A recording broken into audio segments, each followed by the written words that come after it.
Welcome to an episode of the Bitter Third podcast. Good morning, everybody. Hope you're well. Hope you haven't fallen into the White House reflecting pool and you've not gotten arrested for doing so. Because I'm Matt, and I'm joined by a couple of my friends, Taryn and Brandon. Taryn and Brandon, how are you guys? You guys been taking a dip? You've been dipping your toes in to the shit show that is the White House reflecting pool or anything like that? Well, lately? Oh yeah, it's turning green. Well, I've been down there throwing in algae seeds the last week. Oh yeah. Oh, team the algae. fertilizer. Yeah.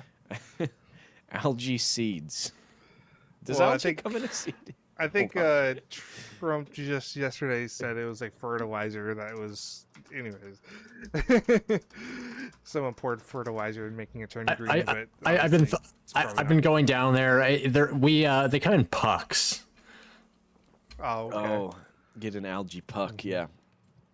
Of course. You just throw them in, dissolves in So- 5 minutes. You know. Yeah, of course. Yeah. So it's sabotage that is what's making that happen, and also that's what's making the blue paint lining come off. That was just The paint lining. I'm also like going down there and just kind of scraping a little bit off with a paint scraper. Like a You're box taking cutter. a 3-in-1 tool down there. It cleans the brushes and it defaces national monuments. Yeah. Hell yeah. Like a $14 million paint job, but sure. Yeah. So let's get the egg out of the room. No, elephant. Let's address the elephant in the room. I was thinking about that squirrel a little bit ago. Laid eggs in my throat, made me cough. Did we miss? Did you guys record an episode together? Yeah, we solo? missed. So Okay, we missed an episode. the Shame first on us. miss episode. It's fine. Damn. Yeah, it's fine. I was on vacation, failed to make plans. Brandon didn't reach out to Taryn on Discord. I saw the message and I'm like, okay, I'm gonna do that when I get home, and I just completely fucking blanked. I just completely fucking blanked. It was a Friday. It's all good. It was It's all pushing it late. I'm like, I think we might be able to eke out a recording on Sunday, but then Matt had an overnighter, so I'm like, it's not looking Yep. good. It's all right. Yeah, what do you call it? The perfect storm of bad things. Like, I got an overnight as soon as I had to go back to work. So Friday, I was gone on an overnight to Saturday. Mm-hmm. And then Sunday, I had another overnight. So it was, yeah. It's fun. I do have a small update since we're talking about what everybody's been up to a little bit. So our co-host that's not with us today, Max, that was with the podcast for a while. Then he had the spider problem. Well, you guys know like the Itsy Bitsy Spider song, right? When the water rains, comes down. No, I guess. I don't know what you're talking about. Itsy Bitsy Spider, wash the spider out. Doesn't ring a bell. It I doesn't remember well. they played that hit song in the hit 2001 film Spider-Man. Yeah, exactly. Oh. Well, when you have the spiders and then the water, he's having the water issue right now because his entire basement's flooded. I don't think you guys knew that. There's about a foot of water on the. So when I asked you the other day if maybe you could get Max to do it, that was what you were thinking. It was like, Well, I asked him, and then he sent me back 6 photos of his basement. Yeah. That's how that conversation went. Happened to me before. I don't have is his basement a finished basement or is it a? I think it's unfinished. Like I can send you okay. the photos. That's good at least. Mhm. Because if it's a finished basement and there's a foot of water in it, that's terrible. But if it's unfinished, it's like, well, at least there's not like a couch down here. Yeah. Yeah. Where I live, in my house, my basement, really unfinished. It, it's like 100-year-old house. So I think the basement was dug in after the house was put up also. So it's kind of like, it's just not very well made. Mm-hmm. And it floods every now and then if the sump pump breaks or, disconnects. I should probably check it with all the rain we've had because it's been a couple of years since I've had to replace the sump pump. And sometimes It'll do that. But yeah, I've definitely been in the situation. So Max, I feel sorry for you. Yeah. I just posted it in our chat here on Discord if you want to take a look. Let's get a look at that. Let's get a look-see. Oh my. There's a car in there. Yeah, that's like his basement garage, and yeah. It's not fun. It does not look fun to do that, so well, yeah, that's I'm fun. sure he's cleaning that up probably this week. But that's what our does lovely... he know that oh, go ahead. the water's supposed to not be in the basement? Does he know that that's not where you put water? I have a feeling. I didn't straight up tell him because I kind of figured he was kind of in the slums, that the water was already there. But maybe when he gets all the water out, I'll tell him, hey, don't put the water there next time. I think that's probably it. Yeah, let him know. Yeah. Just, give him a heads up. Yeah. Yeah, just next time, don't do that. Yeah. Unless you want to go swimming in your basement, in your garage. Yeah, that's a great point. A lot of rich people had swimming pools in their basement. Yeah. And you know what? It's cleaner than the water in Washington. It's not green. There's no algae. Right. Yeah. Judging by the photo. Yeah. They should hire whoever did Max's basement to fix the reflecting pool in Washington. Exactly. Because that thing, spick and span, very clean. Surprisingly clean, unfinished basement. That looks like a parking garage. It's actually incredible. It also kind of looks like a bomb shelter. It looks like the floor above it is cement. So that's kind of sick too. Yeah. Hell yeah. Well, guys, do we want to get into why we really missed last week? Kind of, not just because I wasn't here on a Saturday or whatever, because we usually record on a Tuesday or Monday or Wednesday or Thursday sometimes. But I was on vacation and I saw some pretty incredible things. I don't want to brag, but just look in the look in the chat right now. Oh, nice. Saw a fucking U-2 spy plane. Hell yeah. Just hanging out in a hangar. That's all I'm going to talk about. I saw mountains. We went hiking and stuff. Went to Yellowstone and the Black Hills in South Dakota. It was a great time. Took my daughter and one of our friends and his family. Also went along. Had a fantastic time. Slept in cabins. Did things like that. I'm trying to get Brandon to go on a hiking trip with me later. Taryn, if you want to come, you're invited. Yeah, I have in August maybe. Maybe okay. I have a new hobby that I've told you about that I really love doing, and I've done bike riding. Yeah, I went 30 miles in a weekend just on my e-bike. It's so much fun. Hell yeah. So yeah, I'm trying to get other people into it too. It's fun. I like an e-bike, like specifically over like a motorcycle or something, because it just feels safer, Like you can turn around, you don't have to go as far away. Yeah. I don't know. I like it. I appreciate that you got your hobby. Yeah. Taryn. Nice. I appreciate you were able to see, the SR-71 Blackbird too. Yeah, I'm gonna post some other things. That's a B-29. Saw a B-29 at the Air Museum. This is at Stratcom Air and Space Museum in Omaha, Nebraska, or outside of Omaha, Nebraska. It's like to the southwest. Incredible fucking museum. I've never been. I've driven by it a lot for my job. It's so cool. Here's a picture of a nuclear warhead coming your guys' way any second now. It's uploading. Here it is. Shazam.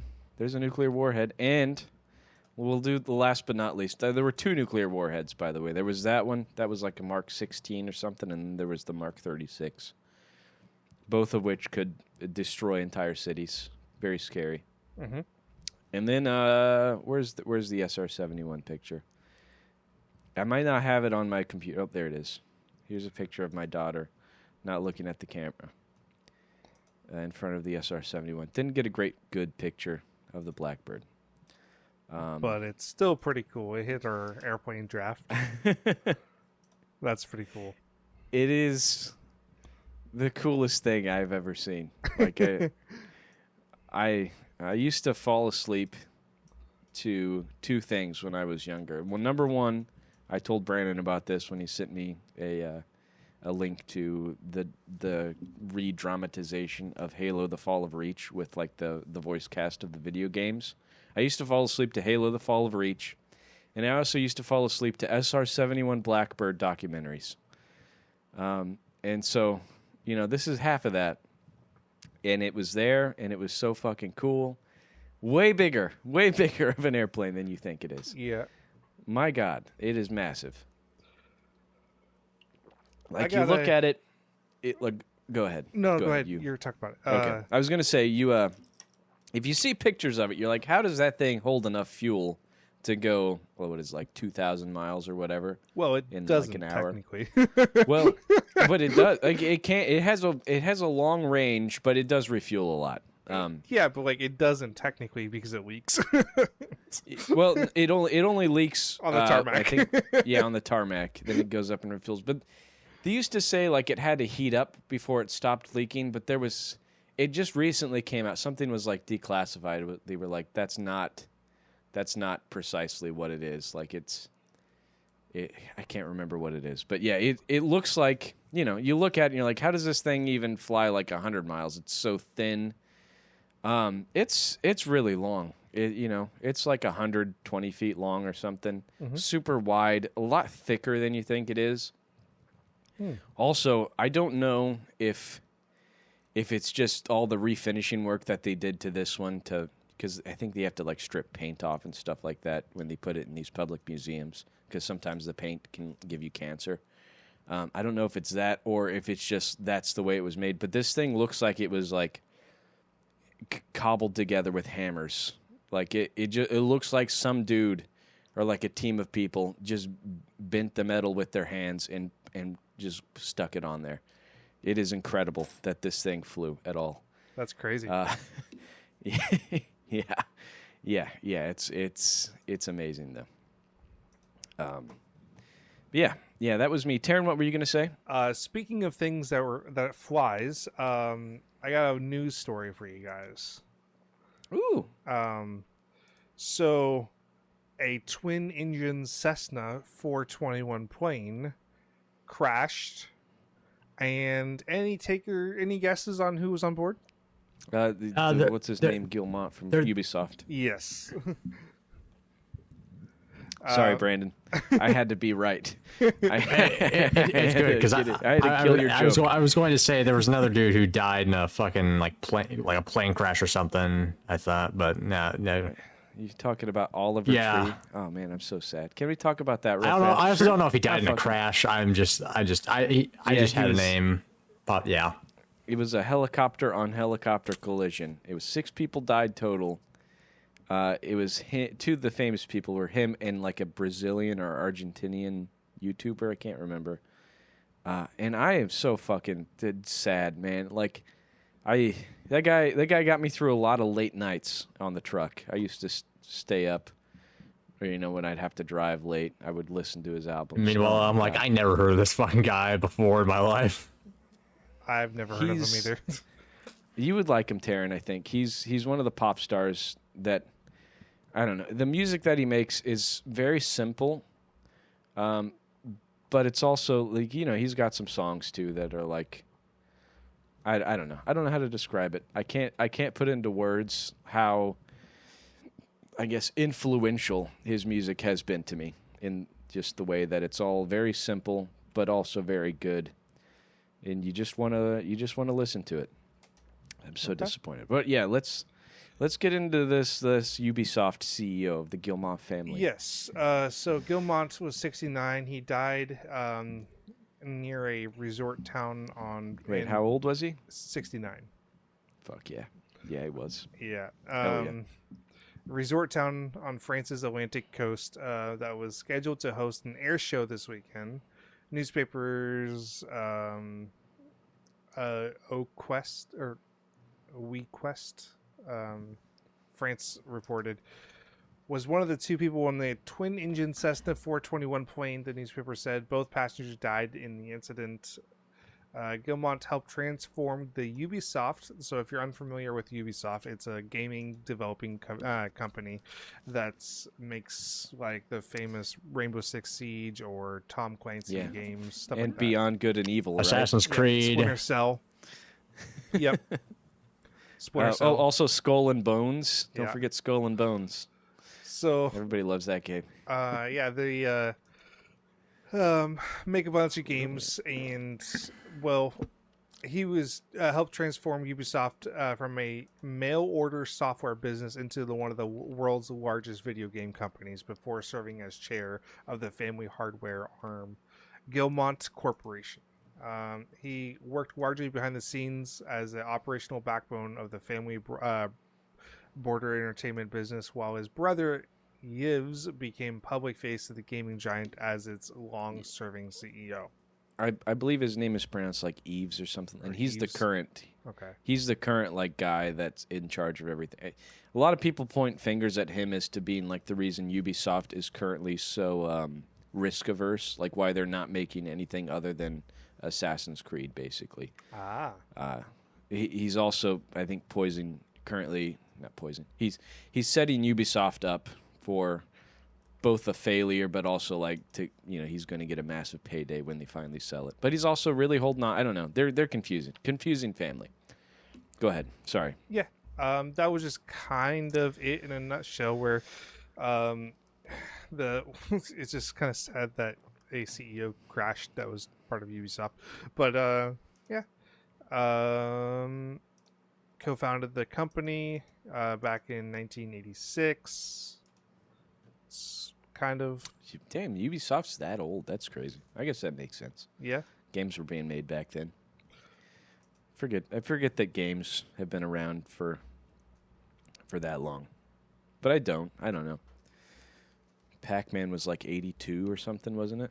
Something like that, yeah. So Ubisoft comes in after Pac-Man. They're probably making some shitty game for the Nintendo or Atari or something like that. I don't know. Poor guy. Too bad. Been a bad time for helicopter and plane crashes lately.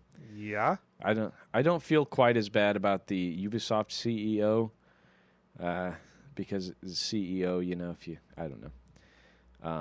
But still, horrible. Feel bad for the family. Feel bad for Ubisoft. Maybe that guy was, holding it together, keeping things, moving. Who knows? Probably going to get sold to like Saudi Arabia in a couple of years, and that's going to suck. Or like Tencent. Yeah, Tencent, who then, has like a bunch of shareholders in Saudi Arabia. I thought it was China. Is that? Tencent's China. I'm thinking of Embracer, whatever they are now. The Embracer group. Can't remember what they are. Do you guys remember when Embracer came out and they were like, we're gonna split off into like three people or three companies now, and one of them is going to be based on the Lord of the Rings and Friends, and its job is going to be to exploit the Lord of the Rings franchise. How'd that work out for them? It's still currently, in development, but that's what they put that in a press conference, like in a press release. They're like, we're going to exploit the Lord of the Rings franchise. CEOs say the darndest things, right? Yeah, they do. Oh, did you guys hear about the Lord of the Rings RPG being made by the people that make Kingdom Come? I did not hear that. I did not. Yeah, it's in development. There is a Lord of the Rings RPG being made by the people who made like Kingdom Come. And not a big fan of those people, like politically or morally speaking. They're very like, I don't know. I feel like they have the wrong idea about gay people and black people, things like that. Like, for example, in their first game, people were like, it's kind of weird that there's no black people here. And they were like, yeah, they just weren't there back in the day. And turns out they were kind of there, and they just didn't want to, put any black people in their games. So that's cool. Yeah. So we'll see how the Lord of the Rings goes. Lord of the Rings, famous for no black people in the books, but so it's right up their alley, if you had right? to make if you had to make one member of the Fellowship black, who would it be? Oh, damn. Specifically of the Fellowship. Okay. We got to think here, because my initial go-to is Samwise, but I mean, historically it would be Boromir, right? Because he's the first to die. Jesus. Okay, come on. He's the only one to die, really. Makes sense. He's the only one to die. I guess Gandalf, kinda, but he comes back. No, Gandalf comes back. It doesn't count. Gandalf doesn't count. I'm sorry. I mean, so I think technically Boromir would be the one Hollywood would make black. I think Samwise would be. Samwise would be pretty sick as black. Now, if Black Samwise, who plays Black Samwise? Pick an actor. Michael B. Jordan. Can you imagine that? No, I think it'd be funny if you had I don't know. Samuel L. Jackson. No, like Chris Tucker would be funny. Chris Tucker.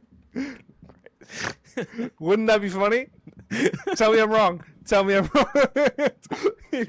Just in today's Chris Tucker, I guess it would be like 2002 or whatever. Yeah, like 2000. Height of like Rush Hour. I think they would make Pippin black and have him be played by Kevin Hart. Yeah, that's a Kevin Hart. Wouldn't even need CGI to make him, short. Yeah, I'm going to say Sean Bean is being replaced, and he's going to be played by who's the guy that played Book of Eli? Idris Elba. Not Idris Elba. He was in the Dark Tower. No, it's Dan. Yeah. Mixing up with black people. Sorry. Come on. I think that would be sick. I think Denzel could have played a cool black Boromir. Are we qualified to be talking about Probably this? not. We're probably going to get canceled.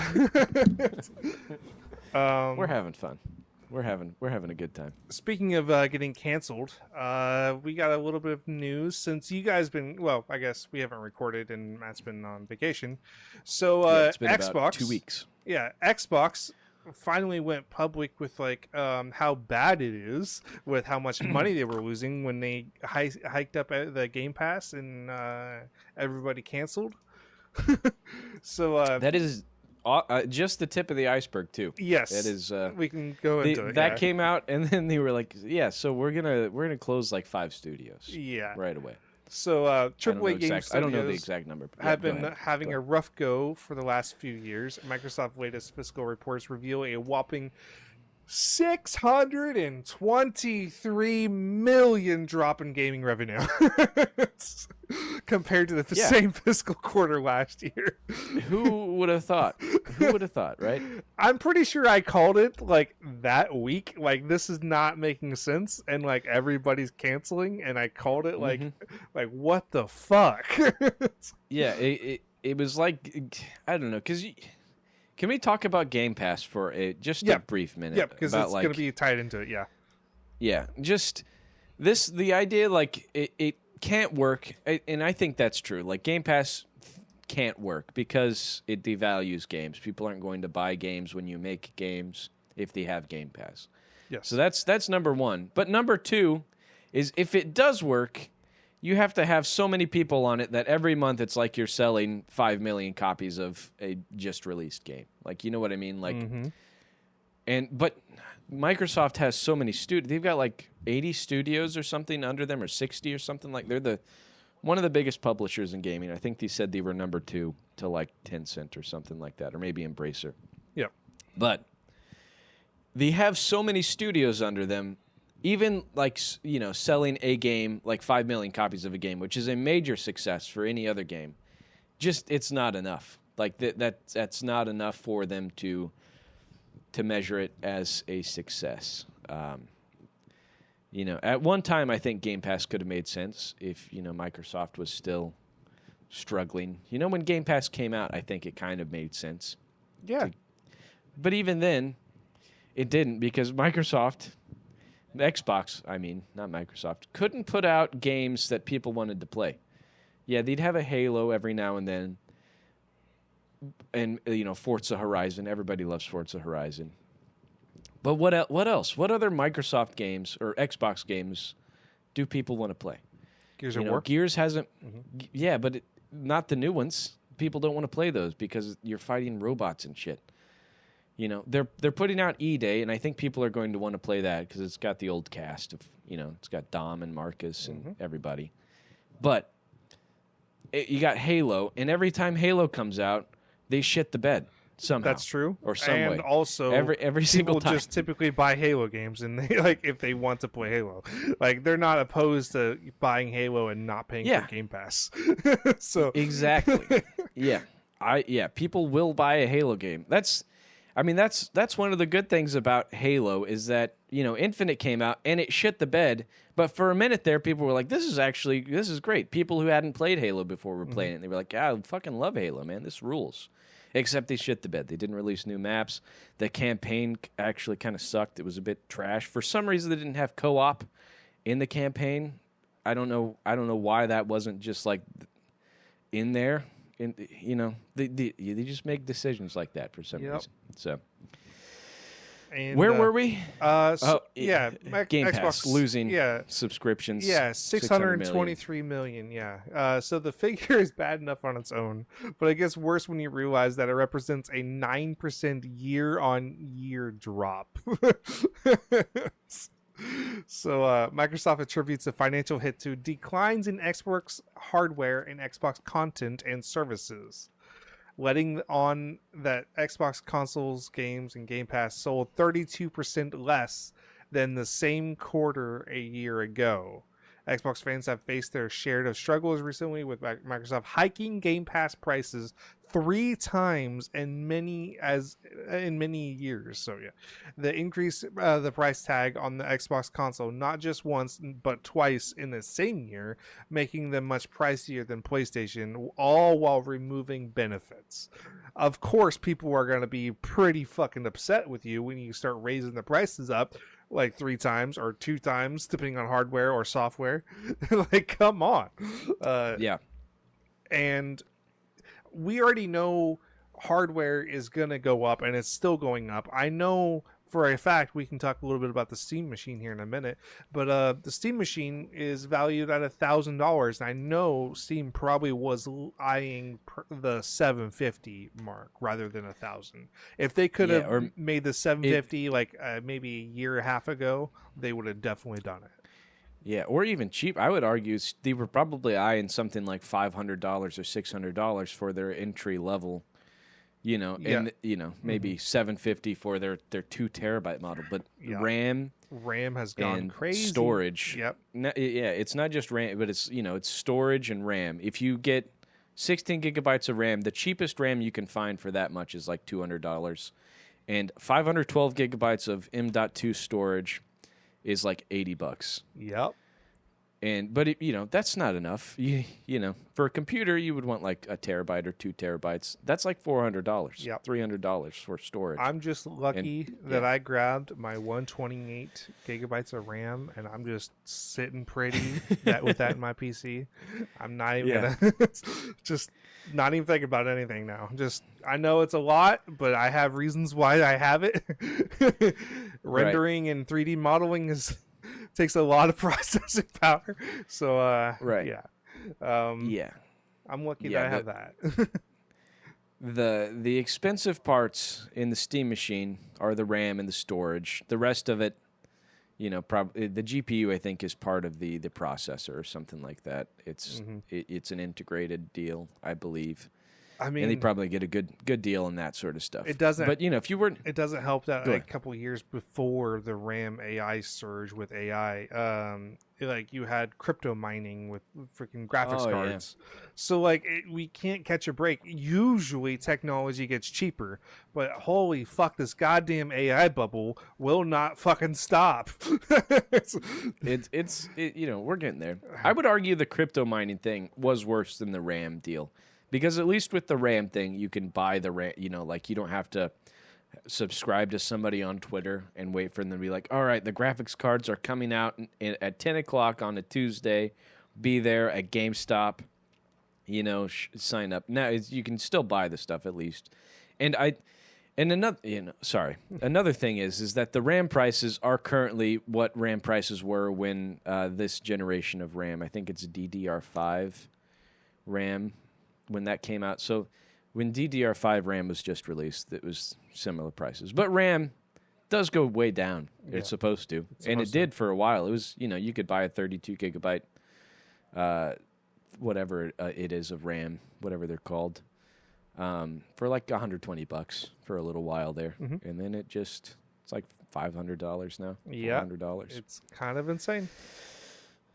And not to mention graphics cards, right? Like a cheap graphics card is $400. If you want a good graphics card, it's about $1,000. Mm-hmm. If you want like a fantastic one, it's probably $2,000. So I guess what I'm saying here is the Steam Machine.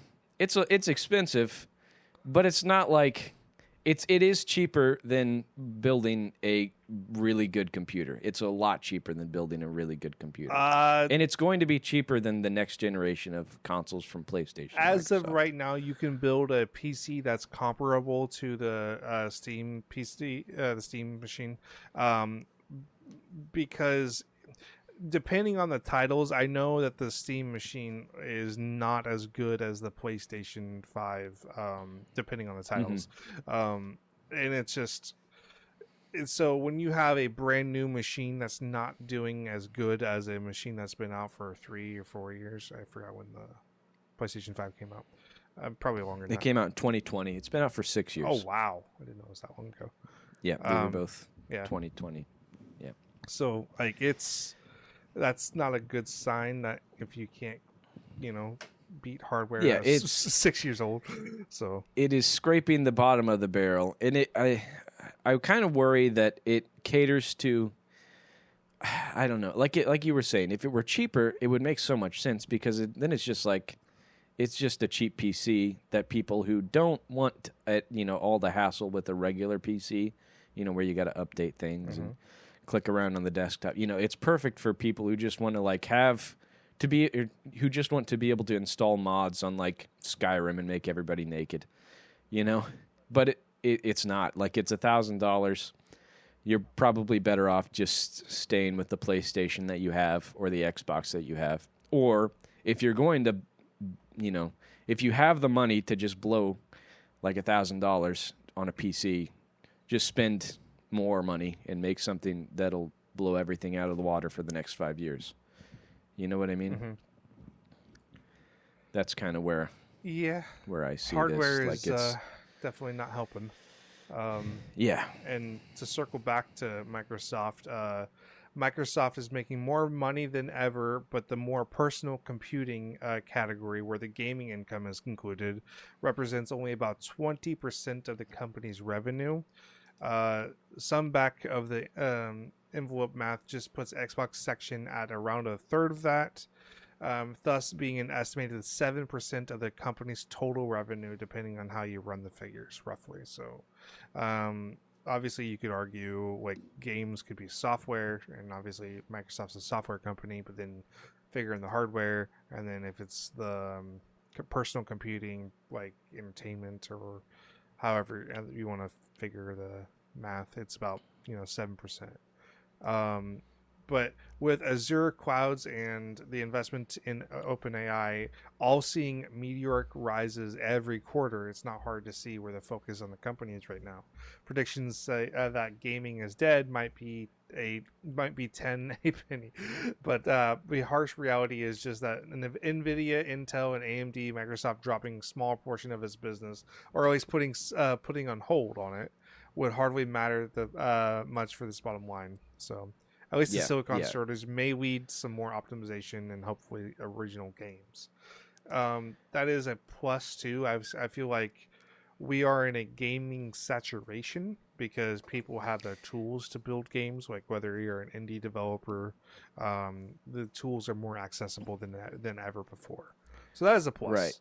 Yeah, well, who was it? Jeff Keighley that came out at Summer Game Fest and was like, we get more games now than ever. Like 9,000 games or 6,000 games have been released this year. Mm-hmm.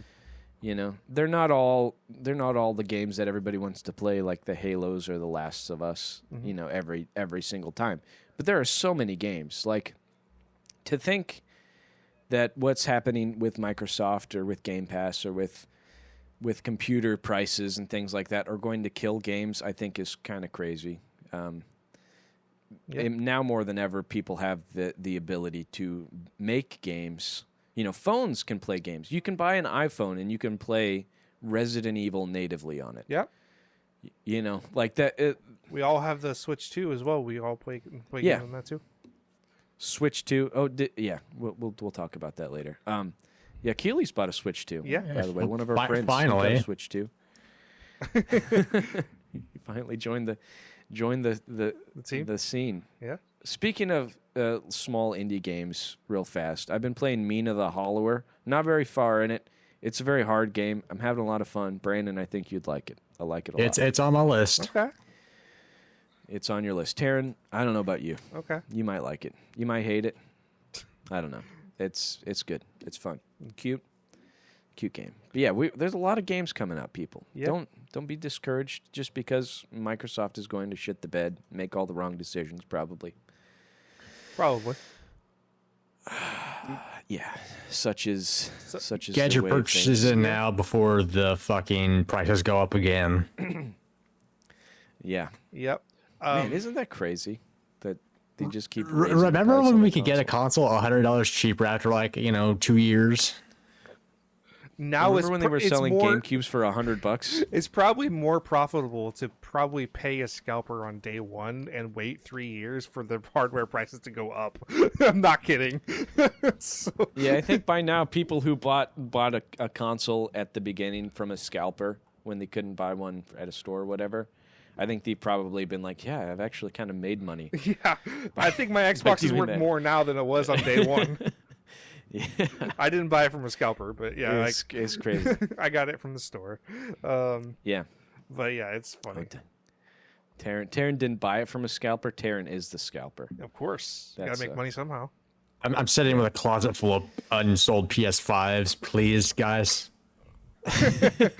Yeah. Yeah. Oh, god damn. It's one of these days it's going to go down. Right? Well, one would hope. Probably not.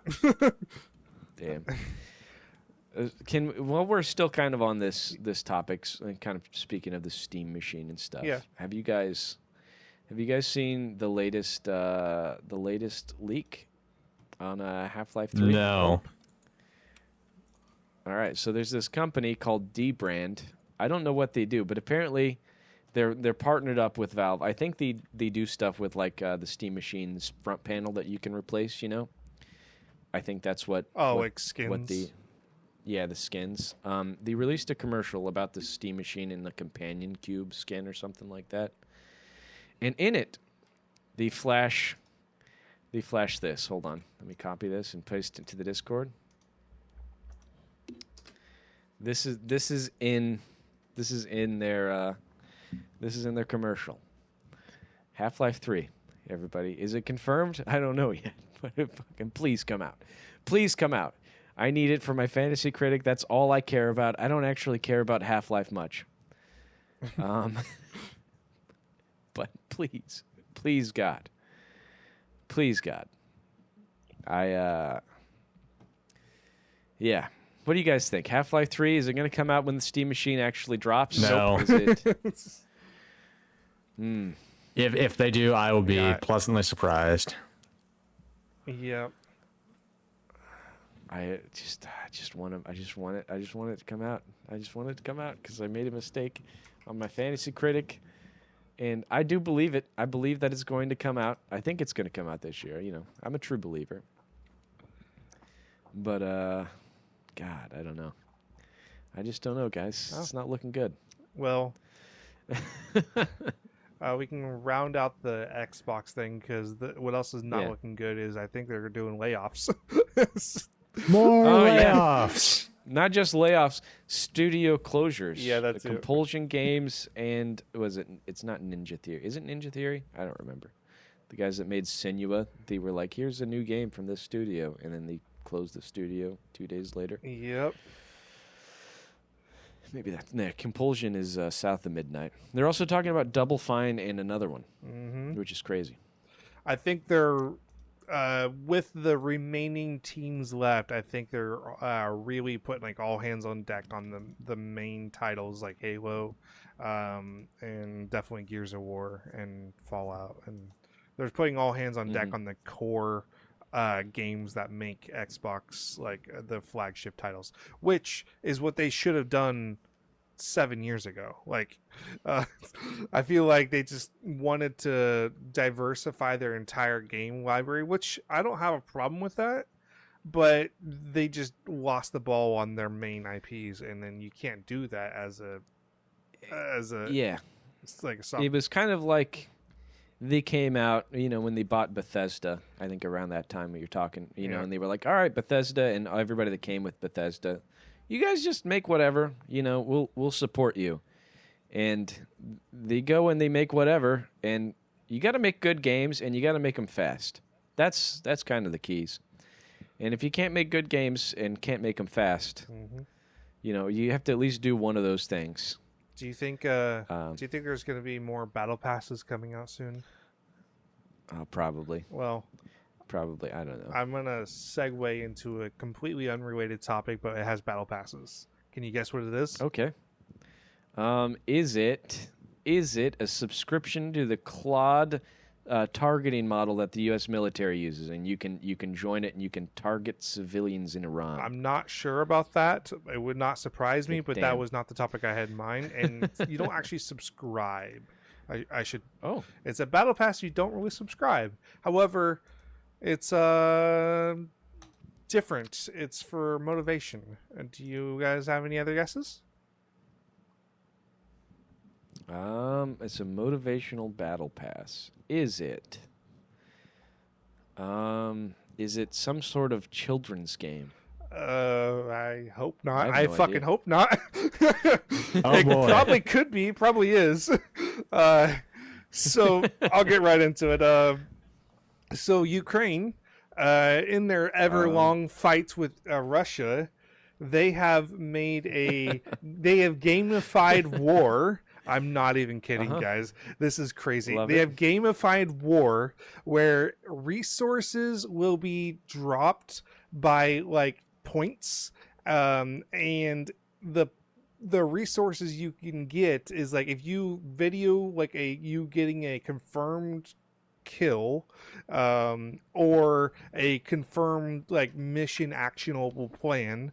The reason why this is bringing this all up because the Ukraine actually successfully like had a drone go into Moscow, which is absurd and crazy. Yeah, they got to the capital. Yeah, and it blew up an oil refinery.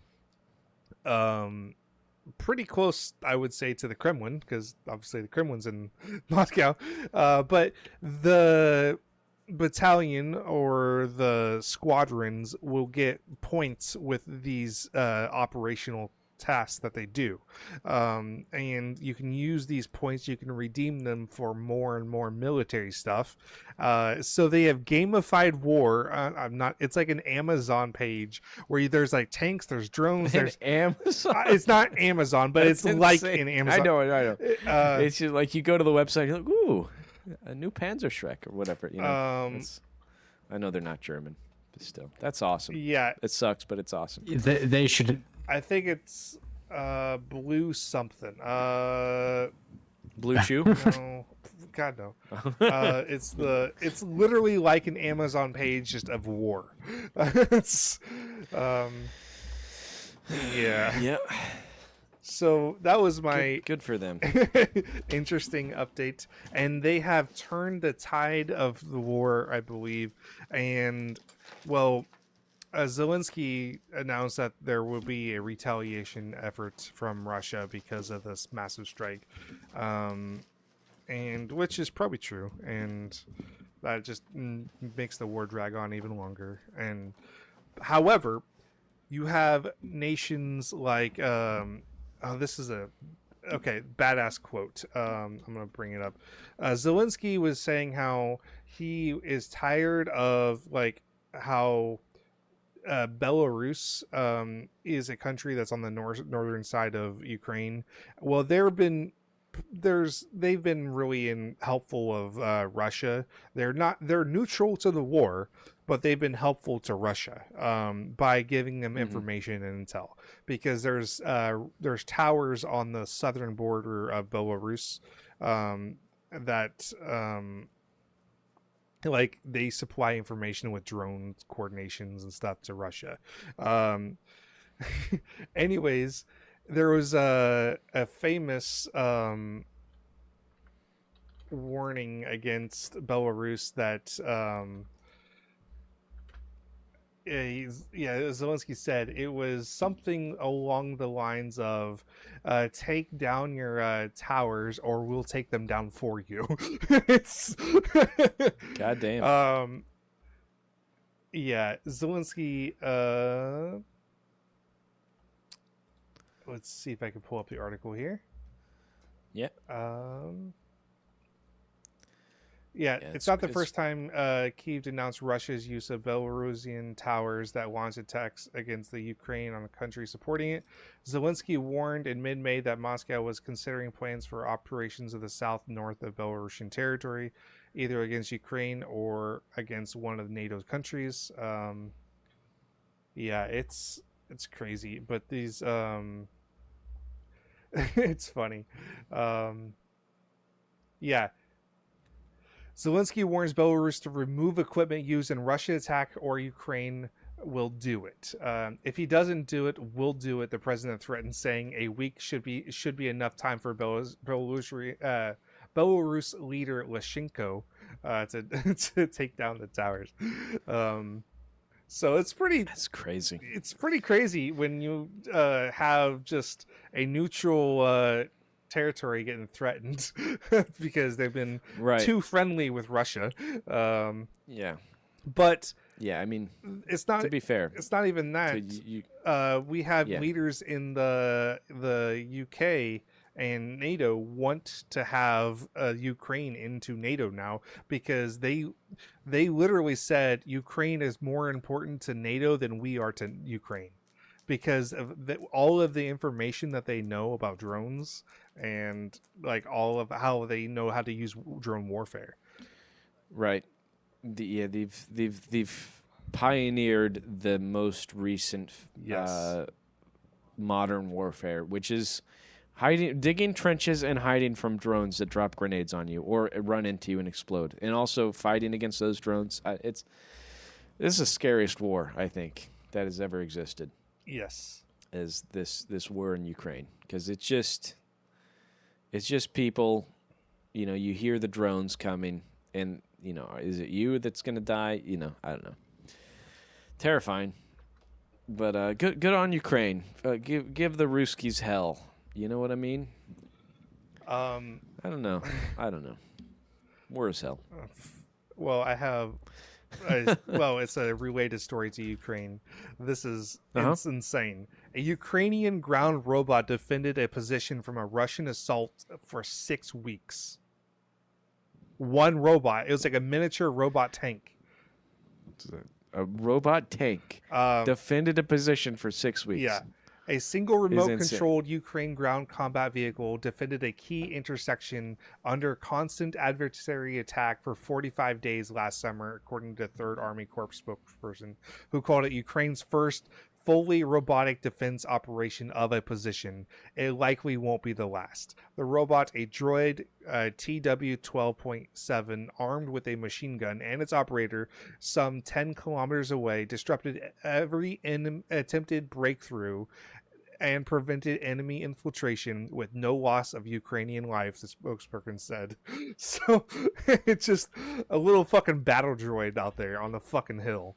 That's so scary. Yes. But it's also so sick. Like, on one hand, this is like, you're looking at that and you're like, that's probably going to be patrolling the streets in 10 years. But on the other hand, it's like, that's Star Wars, man. Yeah.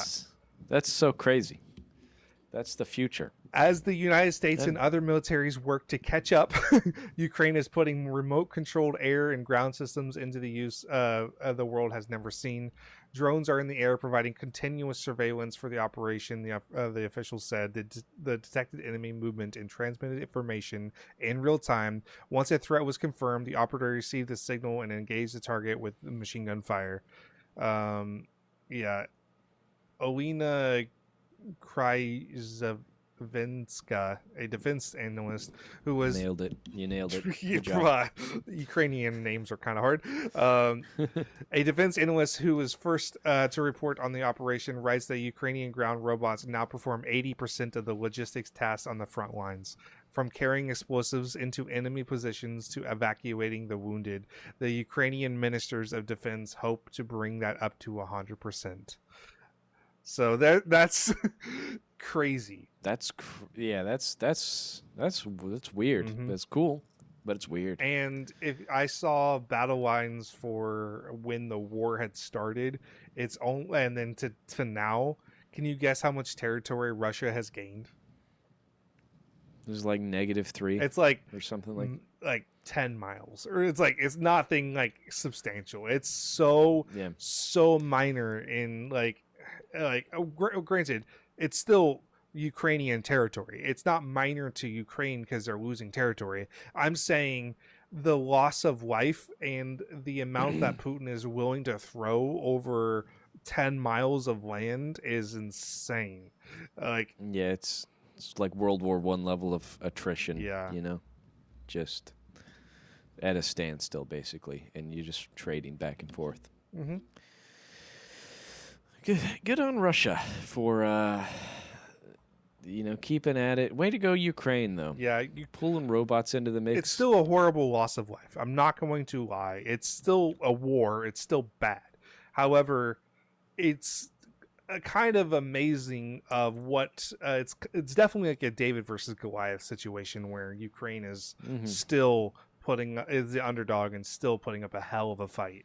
Like Russia is a superpower. Like, let's be real, they have nukes. Like, they have they're not we got to remember, like, you can't poke the bear too much. Like, what do you do?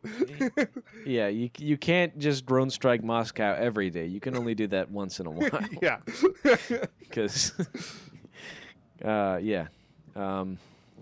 that's the scary thing, right? Russia has nukes. Ukraine is still just sticking it out. I feel like the only reason Russia is still going is because they have nukes, and they're just like, all right, so we can do this the hard way, or we can do it the easy way. If I'm gonna gamify it, I think it's an insane kind of chess match, because Russia cannot use nukes, because if they use nukes, then they're going to be like shunned from every single country of the world.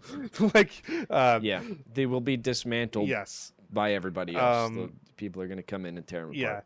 And Ukraine knows that, so they're just trying to like draw out the war as long as possible and make it so challenging. I think I read Russia's 1 out of every 4 gas stations is out of fuel in Russia. Wow. And that's like that's crazy.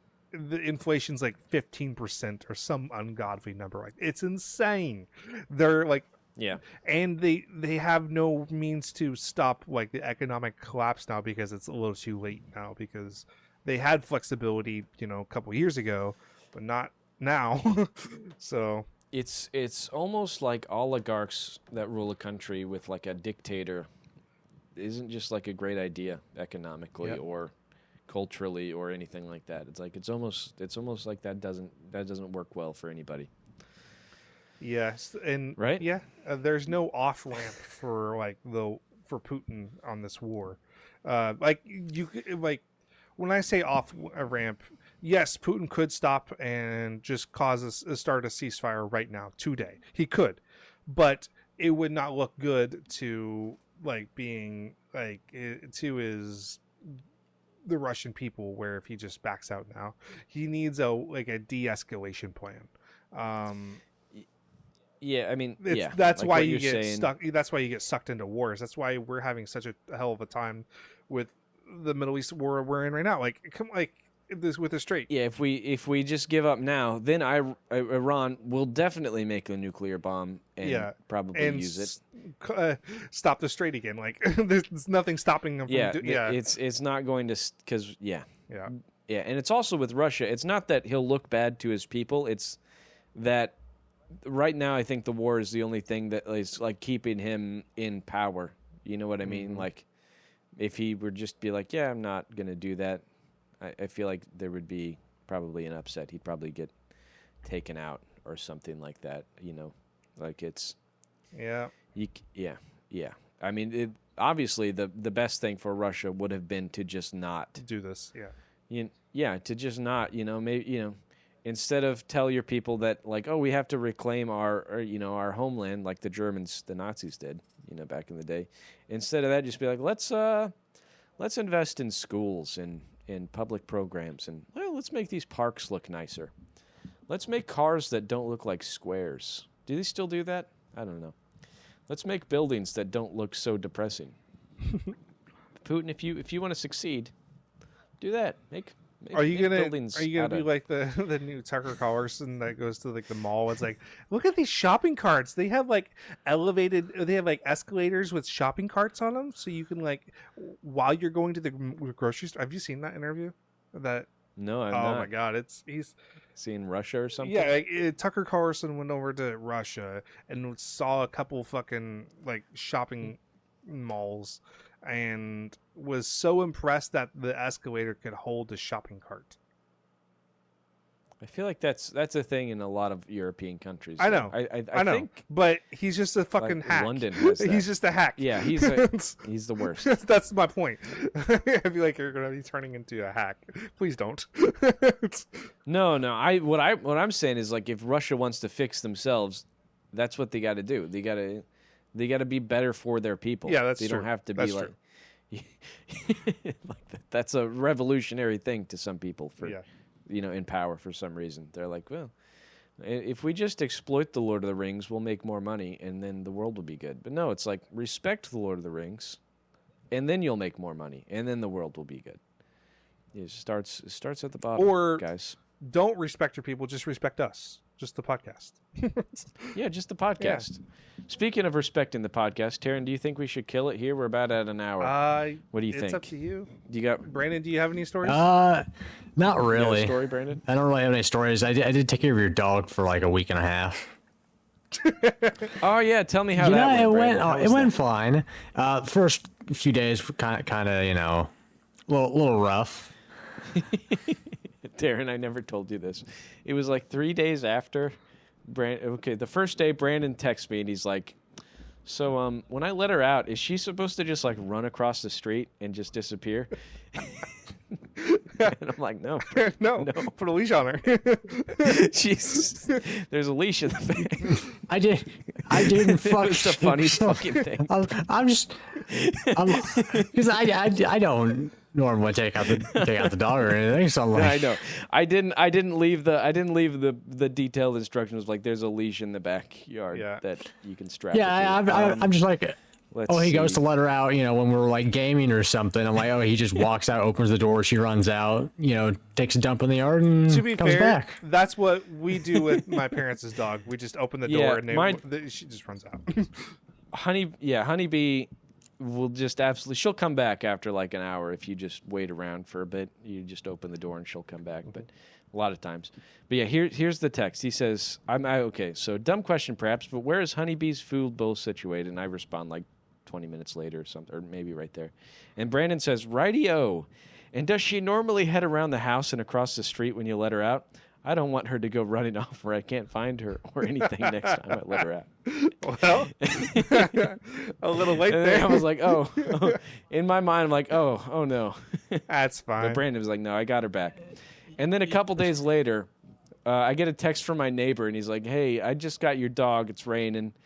And I'm like, oh, yeah, must have slipped away. Fucking, I went to go unhook the dog, and I just for a second, just loosened my grip, and she just whew.